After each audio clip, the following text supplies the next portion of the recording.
تو اس کو شراب پلائے گا، یہ اس کی تعبیر ہے۔ وقت گزرتا گیا، وقت جو ہوتا ہے نا، وقت یہ خود بخود لوگوں کی بے گناہی ثابت کر دیتا ہے۔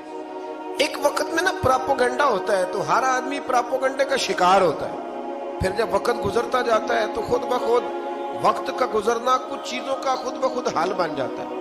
حضرت یوسف علیہ نبینا علیہ السلام کو جب 12 سال بیت گئے تو بادشاہ نے، عزیز مصر نے خواب دیکھا۔ اس نے خواب دیکھا کہ 7 موٹی تازی گائیں دبلی پتلی گائیں کو کھا گئی، اور 7 خشک بالیاں ہیں اور 7 سرسبز و شاداب بالیاں ہیں۔ اپنے وزیر سے کہنے لگا کوئی تعبیر والا بندہ ملے۔ اس نے کہا کہ ایک بندہ ہے جس کی تعبیریں بڑی سچی ہیں۔ کہا وہ کون؟ کہنے لگے جناب یوسف۔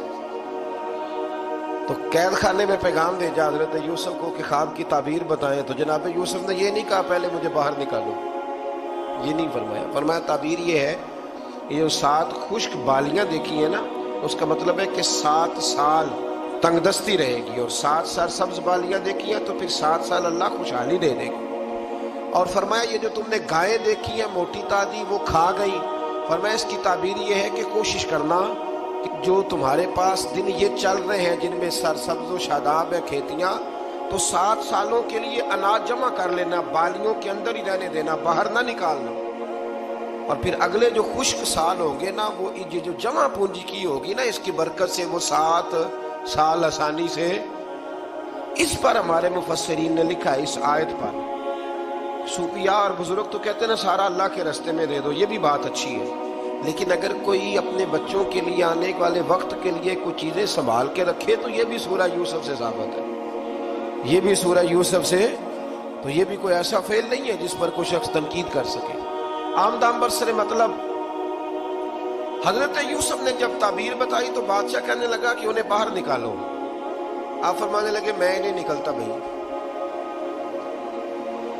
نہیں نکلتا میں جیل سے، یہی ٹھیک ہوں میں۔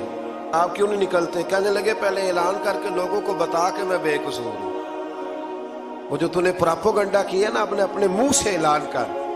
اس نے جناب زلیخا کو بلایا، ان عورتوں کو بلایا، وہ عورتیں ساری سامنے آئیں، انہوں نے گواہی دی کہ یوسف تو بے گناہ ہے۔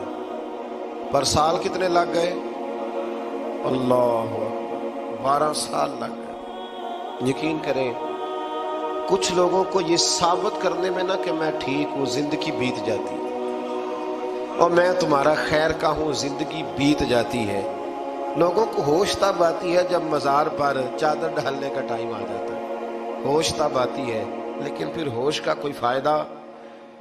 12 سال کے بعد بادشاہ نے ان کو بلایا اور کہنے لگا کہ یہ جو خواب میں نے آپ کو سنایا اب کرنا کیا ہے؟ تو حضرت یوسف کہنے لگے تم سے کچھ بھی نہیں ہوگا، اگر کچھ کرنا ہے تو پھر یہ خزانے کی ذمہ داری میری لگاؤ، اگر کوئی قابل آدمی ہو تو وہ آگے بڑھ کے بات کر سکتا ہے۔ یہاں ہر بندہ ہی آگے بڑھ کے کہتا ہے مجھے دے دو ڈیوٹی، لیکن قابل ہو تو وہ آگے بڑھ کے بات کرے اور سمجھے کہ میرے علاوہ کسی کے لیے مشکل ہے، تو پھر وہ آگے بڑھے۔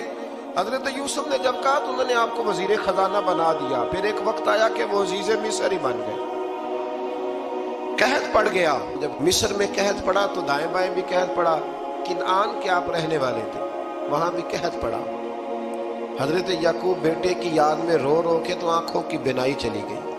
اور یارو باپ بھی بڑا ہی پیار کرتا ہے، بڑا ہی پیار کرتا ہے، بڑا ہی، پتہ ہے باقی تمہیں تحفے دیتے ہیں، باقی تم سے محبت کرتے ہیں، تو باپ تو بیٹے کو اپنی جوانی دے دیتا ہے، اپنی جوانی اپنے بیٹے کے نام کر دیتا ہے۔ باپ بھی بڑا ہی پیار کرتا ہے سنگیو، کوئی نہیں تول سکتا۔ بچے ایسے گھوم رہے ہوتے ہیں نا ابا جی کے سامنے، تو ان کا اٹھنا بیٹھنا چلنا ہی بڑا پیارا لگتا ہے، کا آنا جانا ہی بڑا پیارا لگتا ہے۔ باپ کا تو قد روز اونچا ہوتا ہے کہ اللہ نے مجھے لال عطا فرمائے۔ حضرت یعقوب کی آنکھوں کی بینائی چلی گئی رو رو کے۔ بھائی حضرت یوسف کے جب قحط پڑا تو انہیں پتا چلا کہ ایک واحد شہر مصر ہے جہاں گندم سٹاک ہے، جو کہ حضرت یوسف کو پتا تھا، خواب بادشاہ دیکھ چکا تھا، تو آپ نے مال 7 سالوں کے لیے جمع کر لیا۔ اب بھائی آئے، اللہ اکبر، دشمن سامنے نظر آئے، مخالف حاسد، تو پھر انسان ٹھہرا رہے اور انسان کمزور نہ ہو، طاقتور ہو، اتنا طاقتور ہو کہ حکمران ہی بن گیا ہو۔ ذرا نبیوں کے حوصلے بھی دیکھنا، پیغمبروں کے حوصلے بھی دیکھنا. بھائی آئے، کہا گندم چاہیے، تو جناب یوسف نے اوہو پانیا جہا ساکھ نہیں کوئی جے وچ خار نہ ہو. ہاں، اور میاں صاحب فرمایا کرتے تھے پائی پائیاں دیاں باواں ہوندے تے پائی پائیاں دے ویری. بھائی جیسے ہی داخل ہوئے تو جناب یوسف کی آنکھیں باہر آئیں، رو پڑے. او میرے بھائی آ گئے، رو پڑے. وزیر مشیر دائیں بائیں دیکھتے ہیں کہ حضرت یوسف کو کیا ہوا، رو پڑے اور بھر بھر کے گندم دی. اس کو اشارے کرتے چل تھوڑی اور ڈال دے، چل تھوڑی اور ڈال دے. جب بھائیوں کو دے چکے تو پھر فرمانے لگے کہ شاید اس سے گزارا نہ ہو، ضرورت پڑی تو دوبارہ بھی آ جانا. اپنی قوم کو طرز دے رہے تھوڑا تھوڑا کھاؤ، ان بھائیوں کو کہتے ہیں ضرورت پڑی نا آ جانا دوبارہ. اور کہنے لگے تمہارا ایک اور بھائی بھی ہے. کہاں ہے؟ بنیامین نام ہے. فرمایا ہو سکے تو اسے بھی لے آنا.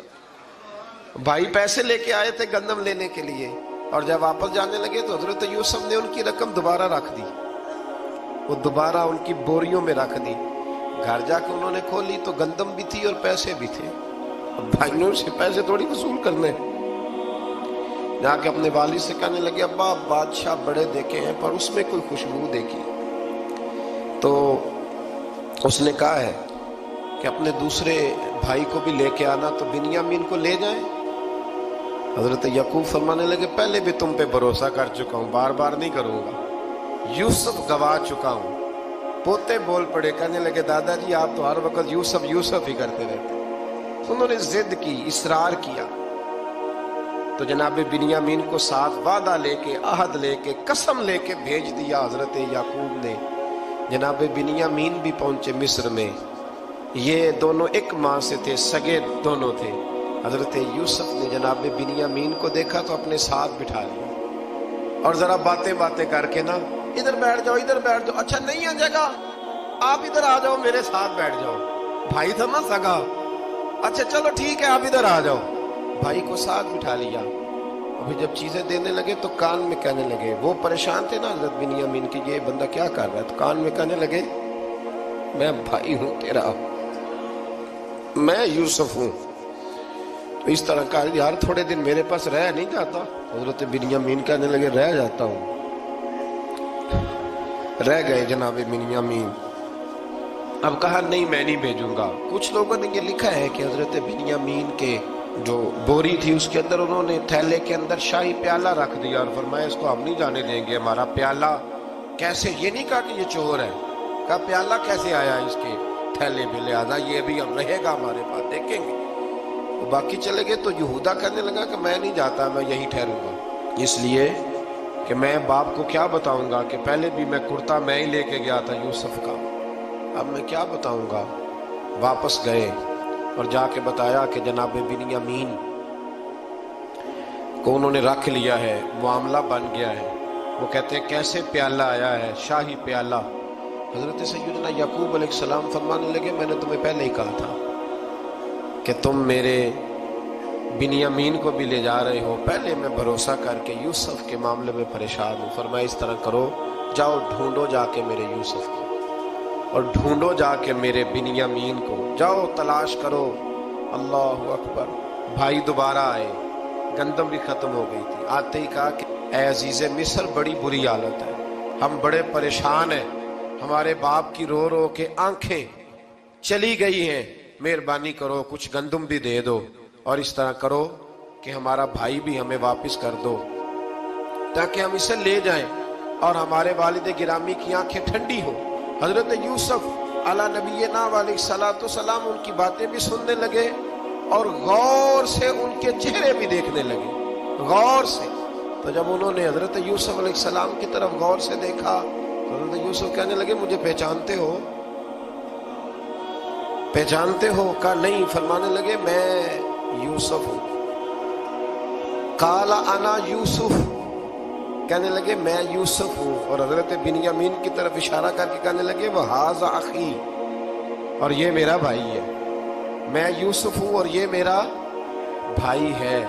اور فرمانے لگے اللہ نے ہم پر احسان کیا ہے، اور جو تقوی اختیار کرتا ہے اور صبر کرتا ہے اللہ تعالیٰ اس نیک کے اجر کو کبھی ضائع یہ نہیں فرمایا میں نے بڑے تقوی کیے پرہیزگاری کی تو بچ گیا، فرمایا جو بھی تقوی اختیار کرے گا، جو بھی صبر کرے گا، اللہ اس نیک کے اجر کو کبھی ضائع نہیں کرے گا۔ پھر فرمانے لگے جاؤ آج تم پر کوئی گناہ نہیں، جاؤ ایک دم ہی اسی وقت ہی فرمایا جاؤ میں نے تمہیں معاف کیا، جاؤ میں نے تمہیں معاف کیا۔ اور فرمانے لگے میری دعا ہے کہ میرا رب بھی تمہیں معاف کر دے۔ پھر فرمایا یہ میری قمیض لے جاؤ، میرا کرتا، اور میرے باپ کی آنکھوں پہ ڈال دینا، امید ہے ان کی آنکھوں کی روشنی واپس آ جائے گی، جاؤ لے جاؤ۔ تو وہ کرتا لے کے گئے، اذهبوا بقمیصی ھذا، یہ میرا کرتا لے جاؤ۔ دیکھو اللہ والوں کے وجود سے جو چیز لگ جائے تبرک بن جاتی ہے۔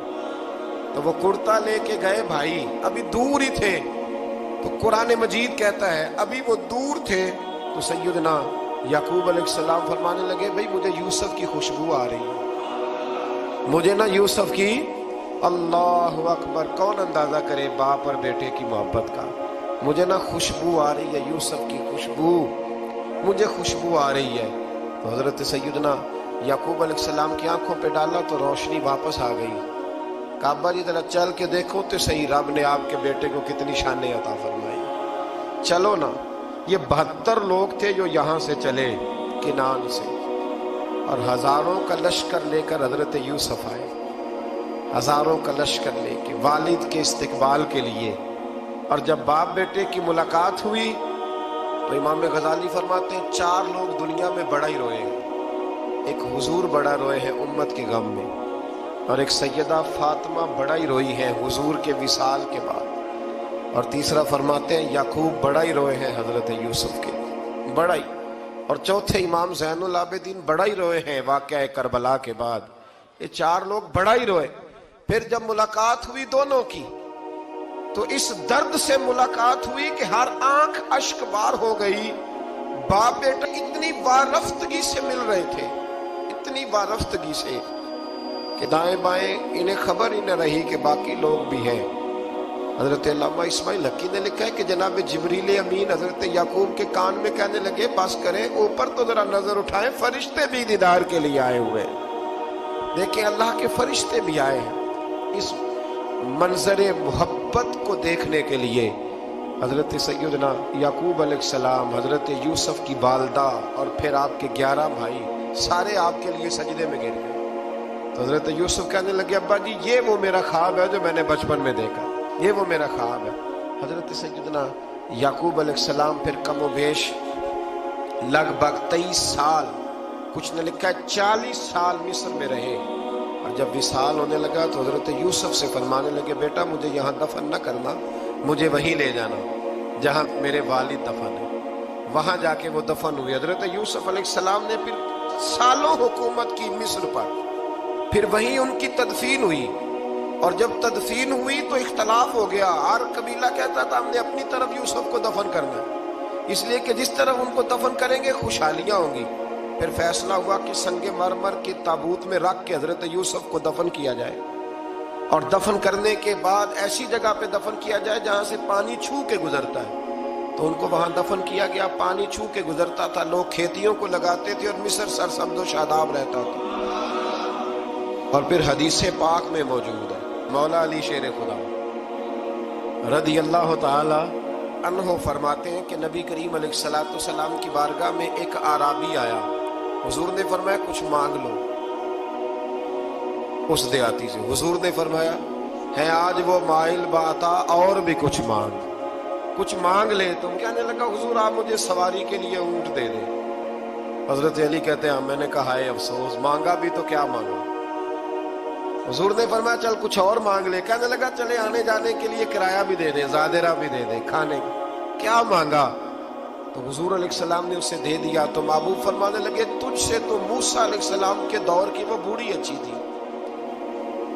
کہا وہ بوڑھی کون سی بوڑھی؟ تو حضور علیہ السلام فرمانے لگے رب کریم نے حضرت موسیٰ کو حکم دیا کہ جب آپ مصر سے نکلے تو حضرت یوسف کی قبر کو کھود کر ان کا تابوت بھی ساتھ لے جائے۔ حضرت سیدنا